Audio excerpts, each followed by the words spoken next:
"Get out of my house, you filthy rag. Go and join your mother in the grave, Ekwensu." Those were the last words Chima heard from his stepmother before he was pushed into the dark night. Chima was only 2 months old when his mother died from postpartum complications. His young, broken-hearted father, Uche, suffered greatly with the loss of his lovely wife, but took it upon himself to take care of his only child without the support of any woman in his family. When Chima clocked 2, pressure began to come from his father's family to take in a new wife, to take care of his child and satisfy his own needs. Uche refused blatantly at first, but eventually succumbed when he almost lost his job for coming late for 2 weeks straight. His excuse for coming late was always the fact that he was preparing his son for school. He eventually got married again to a woman named Obiageli. Obiageli was a very beautiful young woman who had lost her husband 3 years ago. She came to Uche's house with her daughter Jacinta. Obiageli was very good to Chima and treated him like her own son. When Chima clocked 3, she hired the most expensive event planner to organize a luxurious birthday bash for him. The love Obiageli showed to Chima made Uche accept her wholeheartedly and soon forgot about his dead wife. He trusted her with the affairs of the house and also loved Jacinta like his own flesh and blood. Uche felt happy and fulfilled once again. His life was complete, no more sorrow and tearful nights. He got rid of his dead wife's pictures and every other thing that reminded him of her.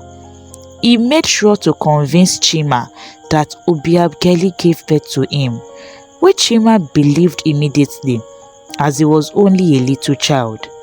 The family continued to grow in love, and within 5 years of their marriage, Obiageli had given birth to 3 more children for Uche. Jacinta, who was the eldest with 2 years ahead of Chima, and Chima, along with his siblings, Kamso, Juliet, and Chikaima, were the happiest children in the world. However, the unthinkable happened. On Chima's 10th birthday, Uche, his father, was involved in a ghastly motor accident. He was rushing home from work so he wouldn't miss Chima's birthday party, as he had promised to surprise him before he left home that morning. He was such in a hurry because he closed very late from work. His haste to get home on time for the surprise cost him his dear life. Uche died on Chima's birthday. A day that was supposed to be joyful turned to a day of mourning. Chima never knew his life was going to go downhill after his father's death. Obiageli was pained at her husband's death, but the pain was just on the surface.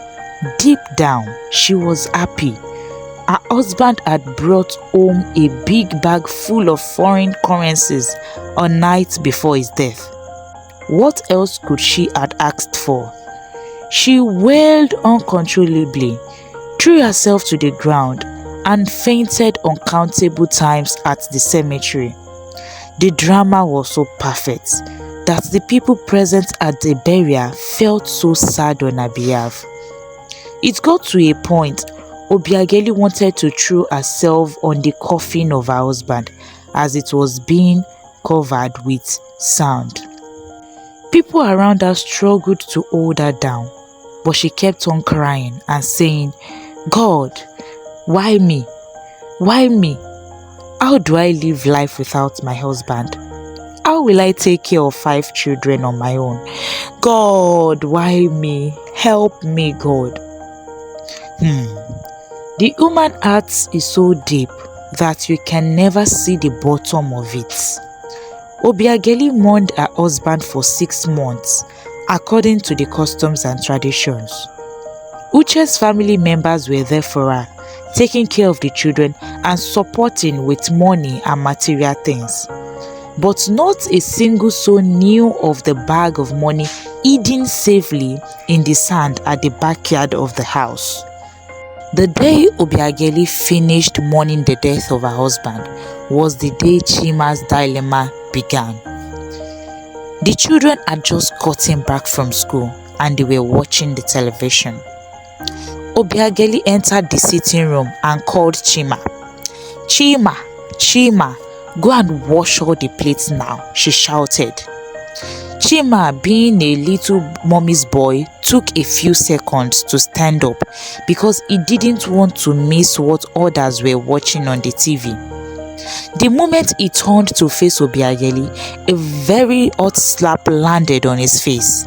"You bastard! How dare you watch TV when I sent you on an errand? Get to the kitchen at once." Chima held his face crying as he walked to the kitchen to do as he was instructed.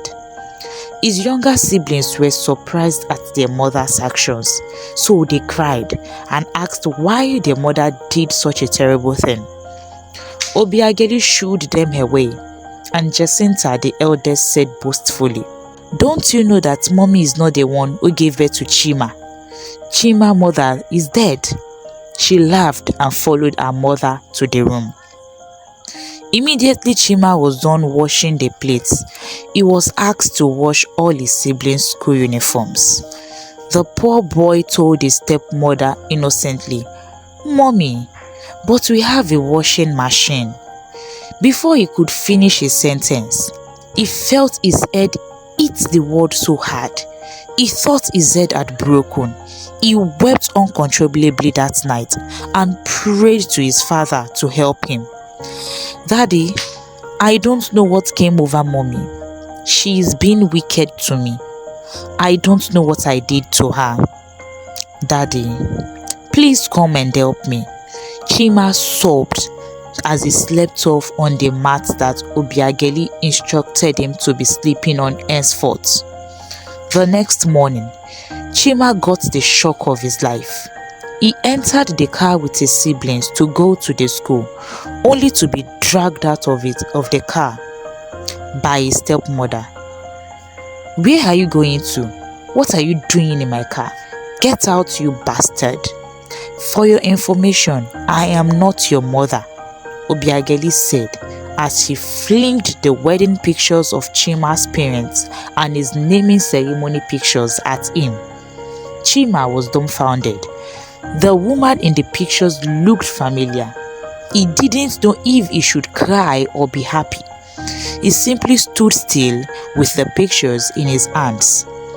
"You won't be going to the same school as your sisters because I don't have the money to send a dead woman's child to school. Stay at home and clean the house," Obiageli said as she zoomed off, leaving Chima alone in the compound. Chima became an errand boy in his father's house. He watched his stepmother care for his sisters and gave him leftovers of their food. There were days when he went hungry from morning till night. Nights when Obiageli made him sleep outside, and nights when he washed clothes in darkness till the next morning. The most surprising thing was that whenever any of Uche's family members came visiting, Obiageli would dress Chima very well and threaten him to pretend that he was living fine, else she would take his life and nobody would see his dead body. This continued for 3 months until the night when Chima braced up the courage to face his stepmother. The Sunday before the incidents, Chima had unintentionally burnt a pot of soup, and Obiageli decided to punish him by not giving him food for 4 days. On the 4th day, Chima went to beg his stepmother to please have mercy on him. He would accept any food he was given, even if it were the leftover from 3 days ago food. Obiageli refused and insulted him, calling him a bastard. Chima got furious and shouted, "Don't you ever call me a bastard ever again." Obiagali couldn't believe his ears. "Chimo, you have grown wings. You can now talk back to me. You will die today." She ran inside and brought out a big pestle to use to break Chima's head. But Jacinta got in her way and the pestle landed on her leg. Obiageli threw down the pestle and shouted, "Oh, you want me to kill my daughter? It will not work for you." She dragged Chima by his shirt and dragged him out of the house. "You can no longer live with me, you evil child." She dragged him out of the gate and shouted, "Get out of my house, you filthy rag. Go and join your mother in the grave, Ekwensu." She shut the gate behind her and left Chima in the dark night. Immediately, she entered the house and took her phone. She dialed her husband's family numbers and called, "Help me, oh. Chima nearly killed me and his sister tonight. As I was trying to hold him, he pushed me to the wall and ran out of the house. Help me, oh. I don't know where he ran to." She lied over the phone. If you enjoyed this story, kindly subscribe to my channel to enjoy beautiful African stories like this, and kindly watch out for the second part. Thank you.